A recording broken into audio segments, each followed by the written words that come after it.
Hi, my name is Alexey Arhipenko. Today I'll talk about the different types of music applications and how they interact.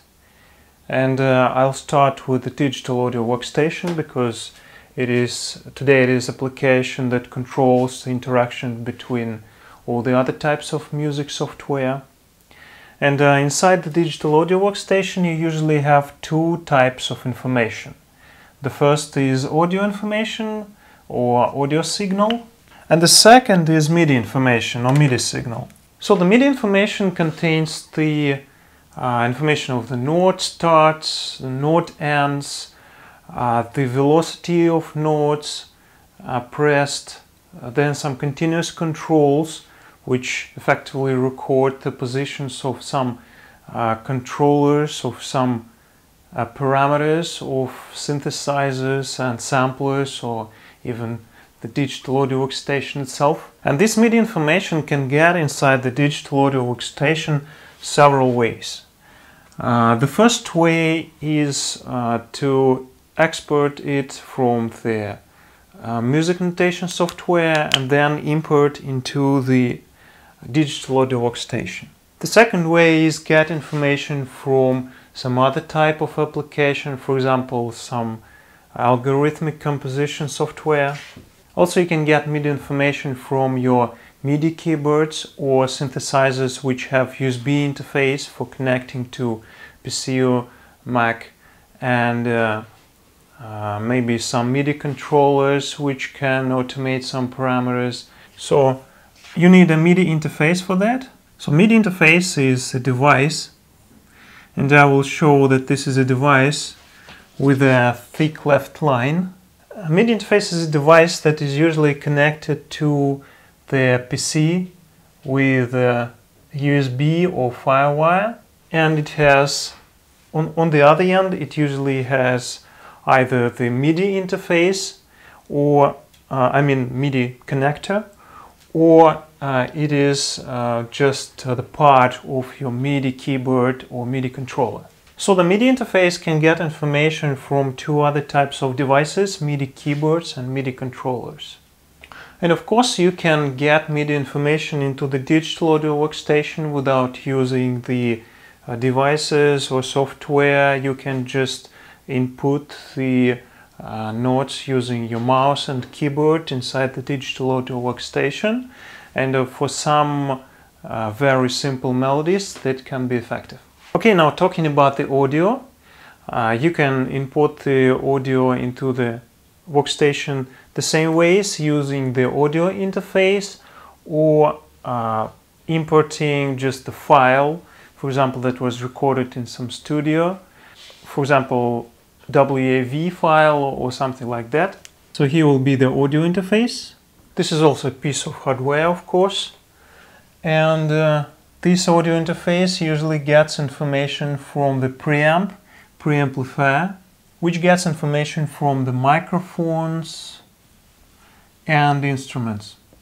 So now the function of the preamp is to increase the voltage of the instruments and microphones that have too low voltage. Okay, so while increasing the voltage, it usually distorts the sound a little bit, and this distortion or maybe some changing of the sound is the characteristic of the preamps, and very high quality preamps have a low amount of distortions, and on the other hand they have that distortions that people like. So distortions that, for example, emulate the distortions of some preamps that were used for creating very famous recording, for example, or something like that.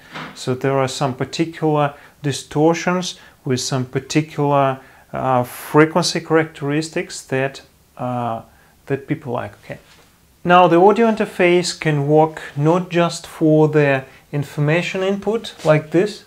It is also connected using USB or FireWire usually, or sometimes PCI or other interfaces.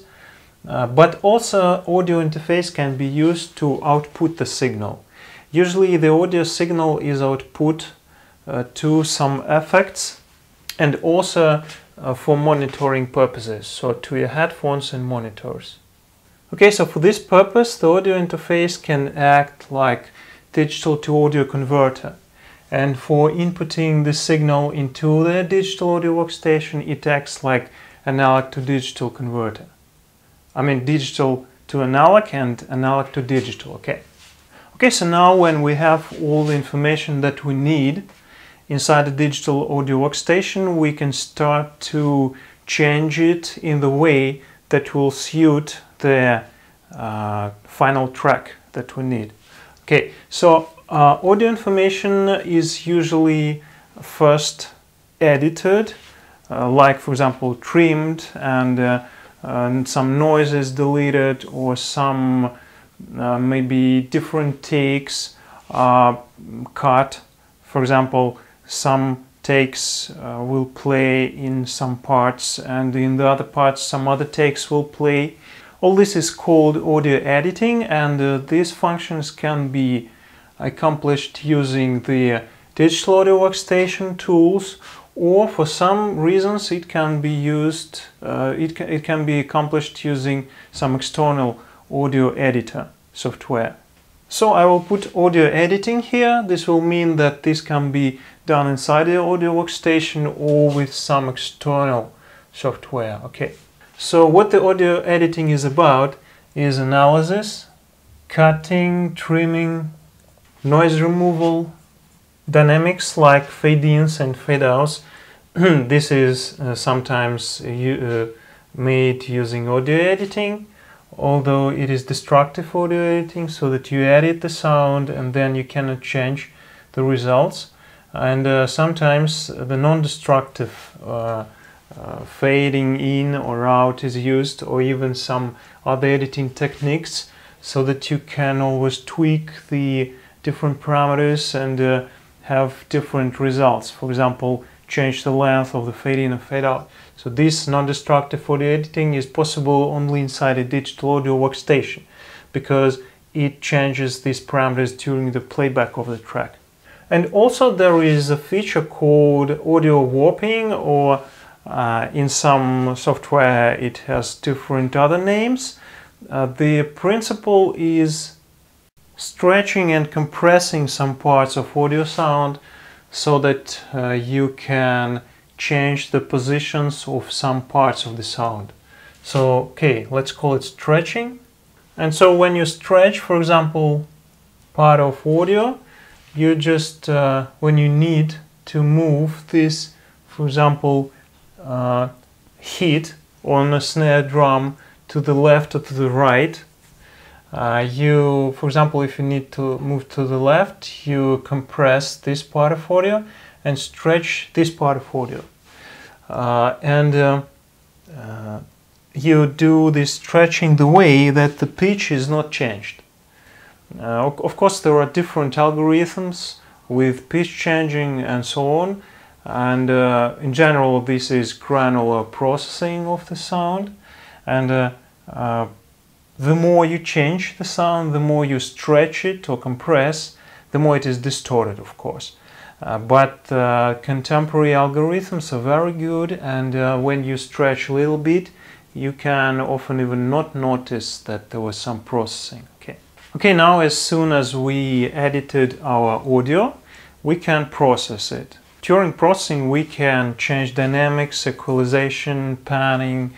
The most common way to process the sound is usually either use some internal processing tools inside the digital audio workstation or audio editor, or also you can connect some external plugins, effect plugins, using some common interfaces like VST, AU and RTAS. So these plugins can be used to process audio. Plugins that change dynamics are compressors, limiters and gates, and some other. Also there is equalization and stereo panning. and also some other stereo processing techniques, for example, increasing stereo width or decreasing stereo width, and moving the signal in the stereo field the other ways. And also there is a mid-side processing, which means that we can process the middle component of the sound and the side component of the sound different ways. So the mid component of the sound is the component that is the same in the both channels, left and right, and the side component is different. Also there are some plugins that add the volume and air to the audio. It is reverberation, then delays that also can be used for phasing and some other effects. Now chorus and phasing, and of course some different distortions. For example, there can be some overdrive or saturation, there can be some phase distortion or synthetic distortion, and there can be some bit crushing. Okay, of course there are not all the effects that are available, but there are the most important classes, most important groups of effects. And also you need to understand that today the synthesizers are evolving, and there are a lot of synthesizers that allow you to change the sound, to resynthesize the sound. For example, you can feed the initial audio into the synthesizer, and then you can tweak different characteristics, including the frequency and many other characteristics, and then you can get a particularly distorted sound, some changed sound. Okay, now one more type of processing is the MIDI effect. This is not so very common, but the MIDI effect is usually used to, for example, arpeggiate sound, which is more common, and for example, to add humanization effect, just randomly moving some note starts and note ends, and maybe MIDI velocities, and even pitch. So some randomization techniques and so on. So these are more algorithmic processing tools.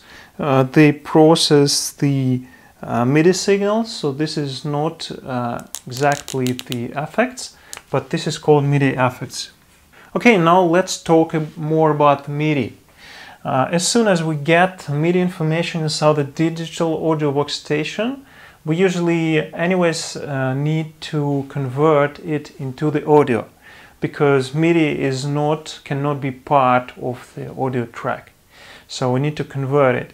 And the converters are called virtual instruments. So these instruments take the MIDI information, digital information, like for example the note starts, the MIDI velocities and continuous controls, and they play the notes. They play some sounds that are corresponding to these particular notes. Okay, now these virtual instruments usually come in two types. They can be either sampled instruments or samplers. So a sampler is just the software that can use some sample libraries to emulate some different real instruments. Okay, and the other type of virtual instruments is synthesizers. Okay, now what is different about the synthesizers is that they use a lot of mathematical or physical algorithms that create some waves, and then these waves are processed. But of course there are a lot of different types of synthesizers. We'll talk about them in a separate tutorial in this course, and now I will just write some common types of these synthesizers. The oldest type is subtractive synthesis. Also it is sometimes called the virtual analog synthesis, because most of the analog synthesizers were subtractive, but not all, of course. Then also there is additive synthesis, frequency modulation synthesis, vector, granular. Granular uses the audio signals to resynthesize it. Wavetable. which is close to granular, but uses very short samples. And often these samples are synthesized with oscillators, like in subtractive and additive synthesis. Then there is physical synthesis or physical modeling. And of course, apart from these ready-to-go synthesizers, there are special studios that allow you to create any synthesizer that you want using some different modular blocks. And for example, the Reactor, Max MSP, and so on. So we'll talk about this later too. So some studios. And also you need to understand that most of the synthesizers can be classified into modular and not modular. So not modular synthesizers just have some parameters to control, and you can just change these parameters to change the sound. And modular synthesizers allow you to change the models. You add some model to the synthesizer and new parameters are added to control this model. This is very close to modular studios, but studios of course give you much more flexibility. Now talking about the samplers. Of course there are also a lot of different techniques used in samplers, and they can be generally classified into different types based on the functions that you get. For example, do they have true legato and so on. And I talk a lot about the samplers and sample libraries in my video course called Virtual Orchestra. You can check it out. But the most important thing about the samplers, of course, is the instrument that they virtualize. So the main function of samplers is to make the listener believe that there is a real instrument sounding. So there are sampled orchestra libraries, ethnic libraries, rock, jazz, instruments, percussion, hybrid vocal noises, and keyboards. And of course, there are sampled synthesizers. What this means is that some synthesizers, like for example some hardware synthesizers, because all the synthesizers were initially hardware and analog, some synthesizers are very difficult to get, and maybe they can be very costly, or they can be impossible to get because they're very rare. So these synthesizers can be sampled, and then you can get the sounds of the synthesizers. Of course, you cannot tweak these sounds, you cannot change the parameters that were set on the synthesizer when it was sampled, but very often people just need these particular sounds, these best sounds of the synthesizer, just add them to the track, and this is enough. For some styles, this can be enough. Okay, so here we have three types of plugin interfaces: VST, AU, and RTAS. And these interfaces are common both for VST, and for virtual effects and for virtual instruments. Now that we have the mixed audio track that we created using Audio Digital Workstation, we start the mastering of this track. And the mastering usually, as I have already mentioned, take place in the same Digital Audio Workstation in different DAW, or for example in some audio editing software. So the main goals of mastering are the dynamics.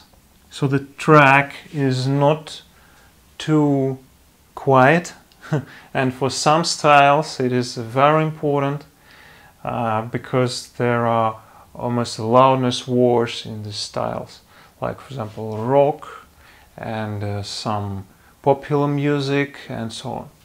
Then there is of course EQ, panning, mono checks, shift control. This is checking the track on some bad monitors, some consumer audio monitors, some very simple consumer audio, for example computer speakers. And at the end of mastering, often audio is being processed through the tape emulators. This is because the human is listeners are used to the sound of tape because for a very long time all the recording was done through the tape, and so the most famous track sound like recorded on tape. So now we use tape emulators to create this particular sound, to distort the sound the way that it becomes less digital. Okay, so this is the mastering, and as a result of mastering you get the track, the master track that you can publish on the internet, or for example sell on some CD and so on. And also today there is developing a new way to publish the track that was created with virtual instruments using the some visualization techniques. These techniques are based on analysis of MIDI information or audio information and automatically changing the picture so that it reflects the changes in sound or in MIDI. We'll talk about these visualization techniques later, and I already have a video lecture about visualization applications in the virtual orchestra course, and it is called visualization, so it's very simple, you can find on my channel. So now I think we have a pretty full picture of the music application types, and one thing that I need to mark here is which types of applications or which types of functions can be realized in hardware or only in software. So these that have the thick left lines are all only hardware, and many other functions can be realized in hardware too. For example, effects, these can be hardware, and you can see that I already put effects here. So these can be effects that affect, for example, the initial sound, or that are used as sends, like for example DAW playing and then sends the track to the effect across the digital to analog converter, and then after the effect the sound goes back to the audio interface and converts inside the into the digital audio workstation using the analog to digital conversion, and also there are even some special devices called summers that are used to sum the signals of different tracks in the analog domain, so that you send all the, for example, 16 or 32 or 64 tracks through the digital to analog converter. Then all these separate tracks are fed into this summer. Then they're summed there analog way, so just using transistors or some other. There are some passive or active summers, and then there is one input, one output of this summer, stereo output usually, that is fed into the audio interface, and through analog to digital converter it gets back to digital audio workstation. What is important about this is that when you use a lot of conversions, digital to audio and analog to digital, to use some analog effects, you lose quality after each conversion. And of course it depends on the quality of your converters. You can have very high quality converters that will lose a little quality, but anyway you're losing some quality. So now when there are a lot of virtual instruments and virtual effects that have almost the same quality as the hardware ones, you can very often use virtual alternatives. Okay, Okay, now the virtual instruments also can be realized in hardware. There are some synthesizers that are hardware. There can be even some digital synthesizers that are done in hardware. And tape emulators. Of course, there can be no emulators, but you can just record your mastering audio on the tape, and just then you can play from the tape and record it on some digital medium again. So this is also the way you can do. And of course, all these types of mastering can also be done in hardware. And of course, you cannot check the signal in mono and on some bad speakers without having these speakers and mono monitors. Okay. Talking about the mono check, it is usually done summing the left and right channel inside the digital audio workstation and then sending it into one of the speakers, turning the second speaker off.